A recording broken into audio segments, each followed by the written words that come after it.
ভগবান আর না দেখা দিয়ে থাকতে পারে বাবা? আপনারা বুঝলেন তো ভগবান আর কোথাও নেই, আপনাদের এখানে বসে আছে বাবা। যার লাগে তুই খুঁজিস রে প্রাণ, সেই তো ভগবান। তুই সেদিনই বুঝবি ভগবান তোর কাছে, যেদিন তোর অন্তরটা আমার জন্য কেঁদে উঠবে, হাহুতাশ করে যেদিন কাঁদতে পারবে, সেদিন বুঝবে ভগবান আর কোথাও নেই, তোমার এখানে বসে আছে। স্বয়ং রামকৃষ্ণ পরমহংসদেব মার দেখা পেত। একদিন রামকৃষ্ণ পরমহংসদেবের কাছে একজন ভক্ত প্রশ্ন করেছিল, ঠাকুর তুমি মা কালীকে এত কাছ থেকে দেখতে পাও, আচ্ছা তোমার নাকি খিদে পেলে মা নাকি বুঝতে পেরে তোমায় নাকি কিছু খেতে দেয় নিজে হাতে, আমাদের কেন দেয় না গো? বলো না, মাকে তো এত ডাকি, আমিও দেখতে পাই না কেন? রামকৃষ্ণ পরমহংসদেব বাবা, পাশেই তো গঙ্গা, বলে তুই বুঝবি তো, সবাই পাগলা ঠাকুর বলতো না? লোকটাকে ধরে জলের ভিতরে কিছুক্ষণ মাথাটা চেপে ধরে রেখেছে, খুব বাঁচার চেষ্টা করছে, কিছুক্ষণ পরে টেনে তুলেছে। কিরে তুই কি করছিলি? বলে কেন ঠাকুর, তুমি এইভাবে যখন মাথাটা জলের ভিতরে চেপে ধরলে আমার তো দমটা বন্ধ হয়ে আসছিল, আমি তখন বাঁচার জন্য খুব চেষ্টা করছিলাম, প্রাণপণ চেষ্টা করছিলাম। রে ওই প্রাণপণ আকুলতা যেদিন দিয়ে তুই ডাকতে পারবি, হরি বল হরি বল হরি বল। ভক্তির অন্তরে যখন আকুলতা আসে তখন তো ভক্ত তাকে পায় রে। মানুষ নিজেকে বাঁচানোর জন্য যে আকুলতার সৃষ্টি করে হৃদয়ে, সেই আকুলতা যেদিন ভক্তের হৃদয়ে থাকবে, সেদিন ভগবান আপনা থেকেই এসে ধরা দেবে।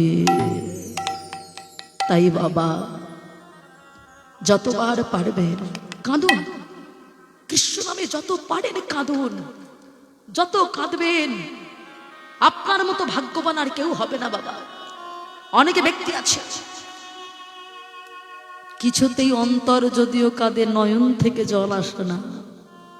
আপনার আসছে মানে আপনি পেয়ে গেছেন, যারা পাননি চেষ্টা করে যান, একদিন ঠিক তার দেখা পাবেন, পাবেন বাবা, পেতেই হবে আপনাকে। হ্যাঁ, ভগবানের কাছে আমরা তো চাইতেই জানি না বাবা। হ্যাঁ, ছোট্ট প্রহ্লাদ, ভগবান যখন হিরণ্যকশিপুরকে বধ করেছিল না, হিরণ্যকশিপুরের নাড়িগুলো কোলের মধ্যে রেখে চুষছে ভগবান, নাড়ি ভুড়িগুলো সরিয়ে পেটের মধ্যে করছে না?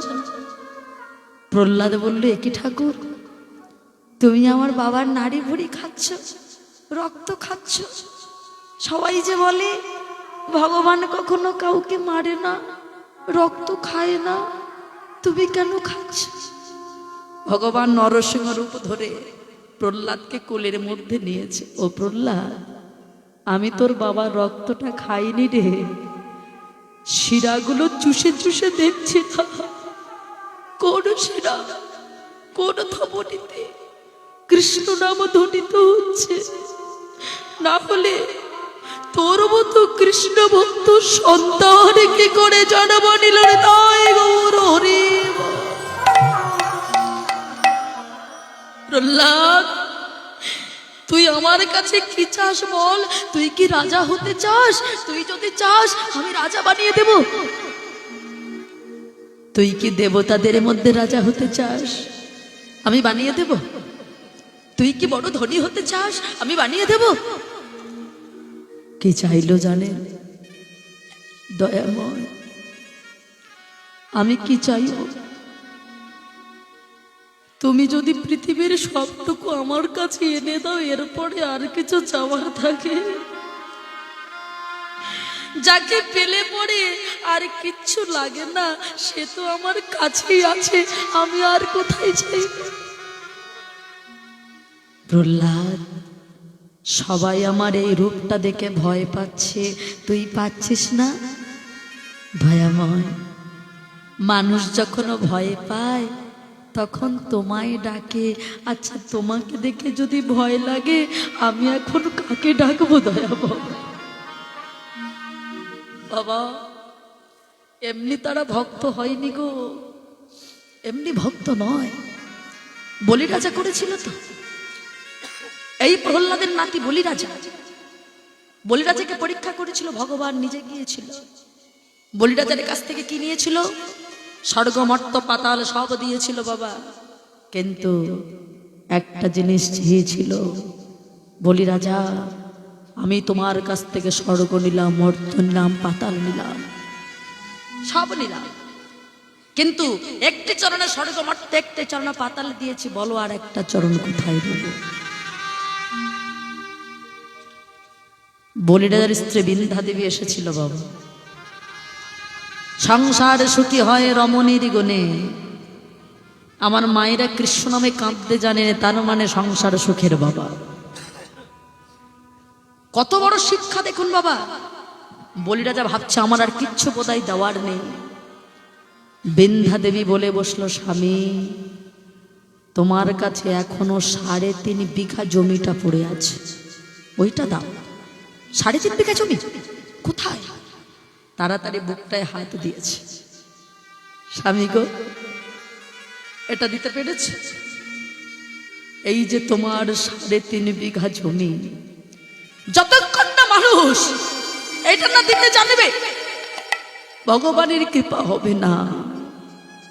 ও বাবা, এক পাশে নিজস্ব বিন্ধ্যা, এক পাশে দাঁড়িয়েছে ভগবান। ওই বলি রাজা ভগবানকে আগে প্রণাম না করে নিজ স্ত্রী বিন্ধ্যার চরণে প্রণাম করেছিল। বিন্ধ্যা কেবা পুত্র কেবা পিতা পত্নী কেন নয়, যাহা হইতে কৃষ্ণ ভক্তি সেই তো গুরু হয়। গোবিন্দা,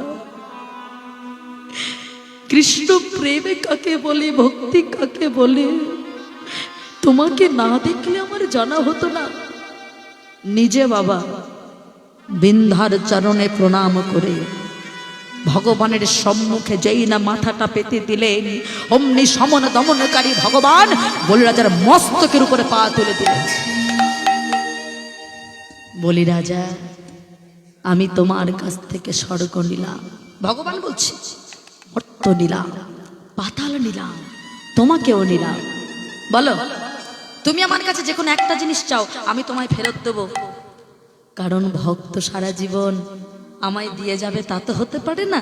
যে কোনো একটা জিনিস চাও। ও মায়েরা, আমরা চাইতে জানি না গো।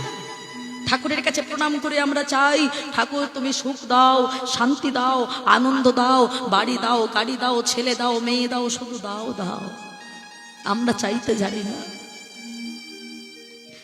বলি রাজা বলছে, দয়াময় আমি যেটা চাইবো কথা দাও তুমি দেবে। কেন দেব না বলো দেখি? দয়াময় এ জগতে যাকে এত সহজে পাওয়া যায় না, আমি শুধু তোমাকে চাই। তাই গৌর হরি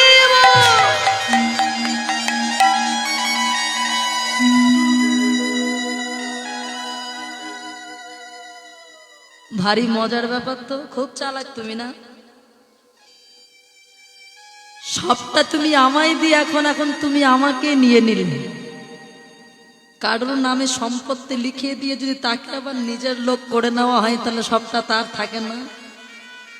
কথাই বলে কৃষ্ণ নাম বড় মধুর, যে জন কৃষ্ণ ভজে সে তো বড় চতুর।